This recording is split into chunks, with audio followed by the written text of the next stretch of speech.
Your Suzuki Swift cranks, maybe it coughs once, and then nothing. You turn the key and you're listening for that familiar 2-second hum from the back seat, silence. And the first thought is always the same, the pump is dead. So you start pricing a fuel pump module, maybe even order one, and only later find out the real problem was a $10 fuse, a tired relay, a corroded ground, or an immobilizer that decided today is the day it won't cooperate. If you're here because of fuel pump not working on Suzuki Swift, the goal isn't to guess. The goal is to prove. Because the tricky part is this, a silent pump can mean the pump failed, or it can mean the car is refusing to power it. Same symptom, totally different fix. So I'm going to walk you through a practical diagnostic path you can do with basic tools, your ears, your eyes, a test light or multimeter, and a little patience. Not a parts cannon. Not replace the pump and hope.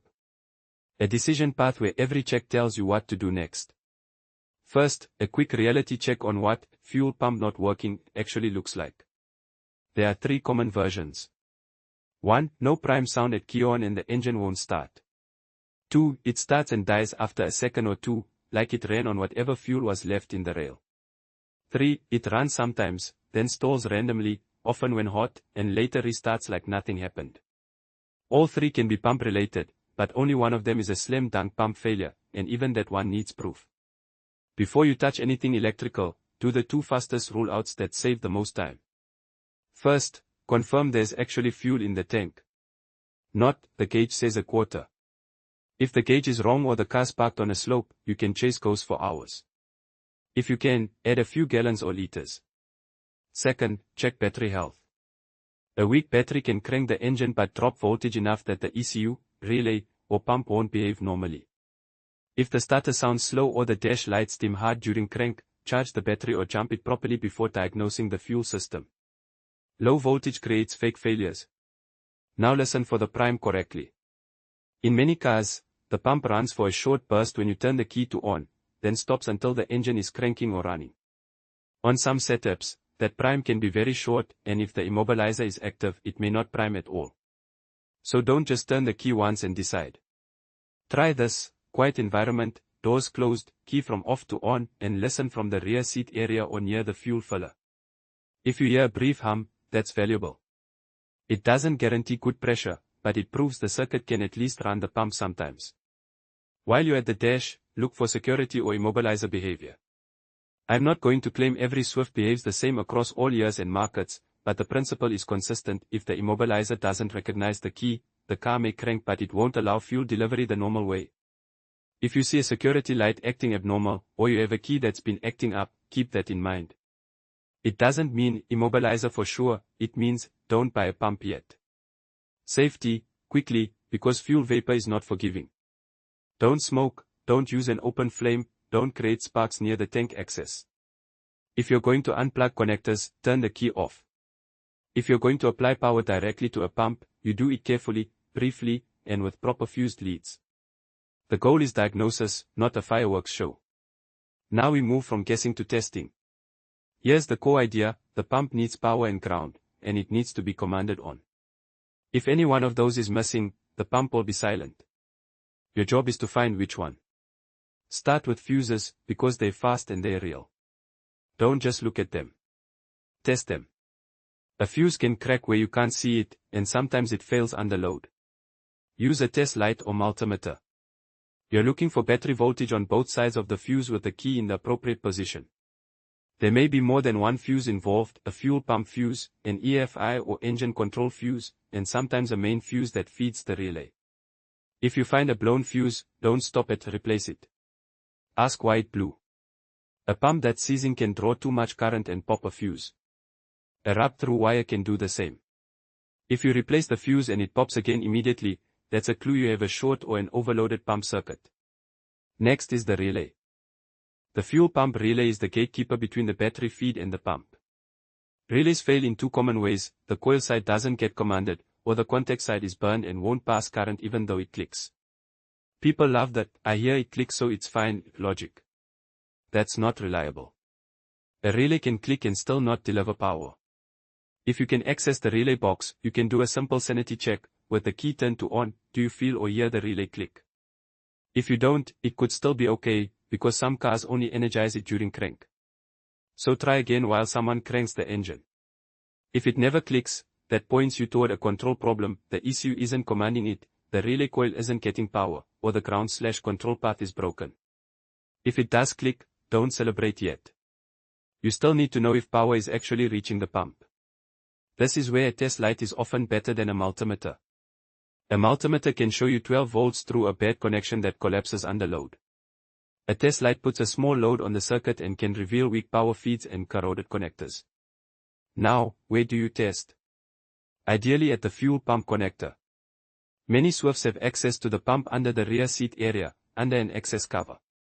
If you can get to that connector without disturbing fuel lines, that's the best place to test because it removes guesswork. You're testing the circuit at the point of use. Unplug the connector and identify the power and ground pins if you can. If you can't identify them confidently, don't randomly probe. But often you can still do a useful test, back probe the connector with it plugged in, so the circuit is under real load.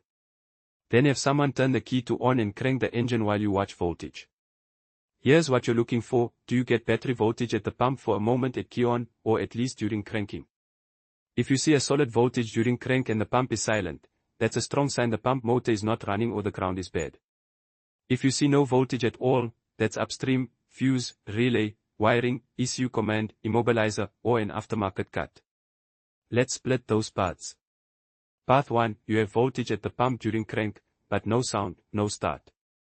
Don't immediately condemn the pump. Check the ground. Grounds fail more often than people think, and they fail in sneaky ways. A ground can look fine, measure fine with no load, and then fail when current flows. A simple way to check ground quality is a voltage drop test. You don't need an oscilloscope. Put your multimeter on DC volts. Put the black lead on the battery negative terminal. Put the red lead on the pump ground wire at the connector, back probed, while the pump is supposed to be running. If the ground is perfect, the voltage you read should be very close to zero. If you see a noticeable voltage there while cranking, that means the ground path has resistance. Resistance means heat, and heat means intermittent failures. If you find a bad ground, you fix the ground before you buy a pump. Also inspect the connector itself. Small hatchbacks often develop issues at connectors near the pump access, corrosion from moisture, terminals that loosen, or heat damage from high current. If the plastic looks brown or the pins look dull and pitted, that's not cosmetic. That's a voltage drop waiting to happen. Sometimes the pump is fine, but it's being starved through a cooked connector. If power and ground both look good at the pump connector during crank and it still doesn't run, then yes, the pump is the prime suspect. But you can still confirm with one more test: direct power, done carefully. This is where people make mistakes. They jump power with a random wire, no fuse, sparks flying, and then wonder why something melted. If you're going to do it, use a fuse jumper led from the battery positive to the pump power pin, and a solid ground to the pump ground pin. Do it briefly. You're not trying to run the car like this. You're trying to see if the pump spins. If it runs on direct power, the pump is capable, and your problem is command or wiring. If it stays dead on direct power, the pump motor is likely failed, or the internal wiring in the module is open. Now path 2, you do not have voltage at the pump during crank. This is where most unnecessary pump replacements happen, because the pump never even got a chance.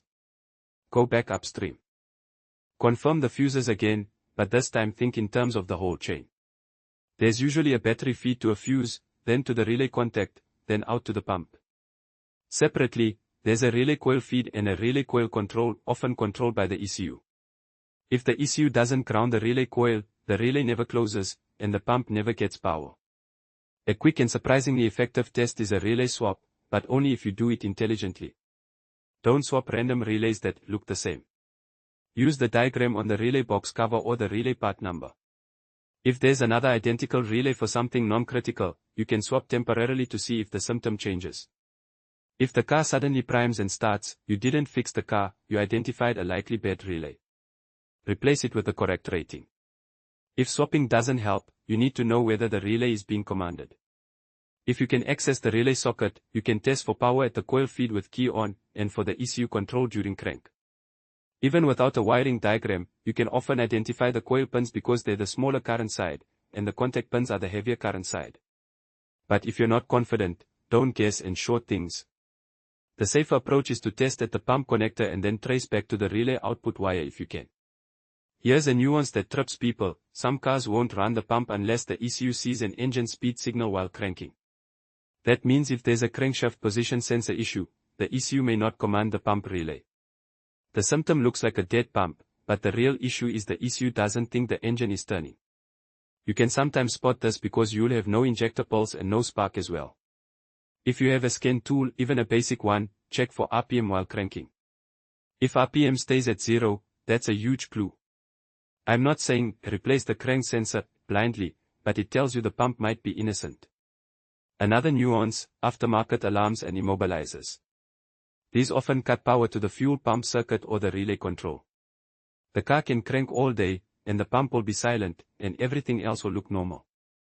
If your Swift has an aftermarket security system, remote start, or you've had wiring work done under the dash, keep that in your suspect list. Intermittent no-starts that fix themselves after you wiggle a harness or lock and unlock the car a few times often point here. Also consider recent work. If someone recently replaced the stereo, did body work, repaired a rear light, or removed the rear seat, it's possible a harness got pinched or a connector wasn't seated fully. A half-seated connector at the pump can pass just enough current to fool a multimeter and still not run the pump. Now let's talk about that "it primes but still won't start" scenario, because it changes the game. If you clearly hear the pump prime, the pump is not completely dead. You might still have low fuel pressure, a clogged filter sock in the tank, a failing pump that spins but can't build pressure, or a regulator issue depending on the setup. But before you go deep, do a simple check: when it doesn't start, does it try to fire if you give it a tiny bit of throttle? Some cars don't like throttle during start, so don't overdo it, but the point is to observe behavior. If it catches and dies, that can still be fuel pressure. If it never even tries, you might be looking at spark or immobilizer. If you have access to a fuel pressure gauge and the correct adapter, that's the cleanest proof. But many people don't. So you work with what you have: sound, voltage, and behavior. Intermittent stalling is its own category. If the car runs fine cold, then stalls after warming up, and later restarts, think heat-related electrical resistance. Relays with worn contacts can open when hot. Connectors at the pump can expand and lose contact. Grounds can increase resistance as they warm. In these cases, testing when the problem is happening is everything. A car that behaves perfectly in your driveway will lie to you. When it stalls, immediately check for pump sound at key on and check for voltage at the pump during crank. If voltage disappears only when hot, you're chasing a control or relay issue. If voltage stays but the pump is silent only when hot, the pump motor may be failing internally. Now I want to address a common mistake: measuring voltage at the pump connector with it unplugged and declaring victory. With no load, a corroded wire can still show 12 volts. The moment you plug the pump in and ask for current, the voltage collapses. That's why backprobing under load, or using a test light, matters. You're not just checking for electricity. You're checking for the ability to deliver power. Another mistake is replacing fuses with the wrong rating. If a fuse keeps blowing and you install a bigger one, just to get home, you can turn a simple electrical fault into a melted harness. If a fuse is blowing, it's telling you something. Listen to it. So here's the decision logic, in plain language. If the pump gets proper voltage and a good ground during crank and it doesn't run, the pump module is the likely failure. If the pump runs on direct power but not through the car's wiring, the pump is probably fine and you have an upstream issue: relay, fuse, wiring, immobilizer, ECU command, or a cut wire.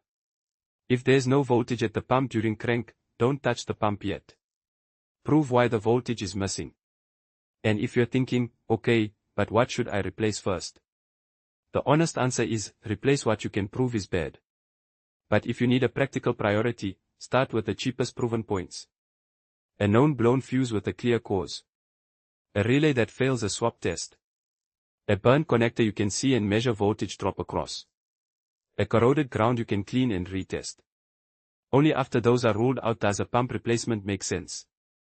If you do end up replacing the pump, think about why it failed. Pumps don't love being run low on fuel all the time, because fuel helps cool them. Contamination in the tank can clog the sock and strain the motor. A bad connector can stuff the pump and make it run hot. If you install a new pump into the same bad electrical environment, you can shorten its life and end up right back where you started. One more subtle point, sometimes the pump isn't silent. It's just quiet. If you're not sure, put a hand on the excess cover area while someone turns the key. You can sometimes feel a faint vibration even if you can't hear it. That's another reason not to rely on sound alone. So when someone says, fuel pump not working on Suzuki Swift, what they usually mean is, my Swift won't start and I can't hear the pump. The fix isn't a guess, and it isn't automatically a pump. It's a chain, battery, fuses, relay, command, wiring, ground, connector, pump. Your job is to find where the chain breaks. If you take one thing from this, make it this: the pump is the last thing you condemn, not the first, because it's the easiest expensive part to blame and the hardest to return once you've installed it. Prove power. Prove ground. Prove command. Then decide. And when you reach that final fork in the road, you'll be able to say it with confidence: fuel pump not working on Suzuki Swift isn't a mystery anymore. It's either an upstream power/control problem you can repair, or it's a pump module that truly isn't responding even when you feed it correctly. That's the difference between a smart fix and an expensive guess.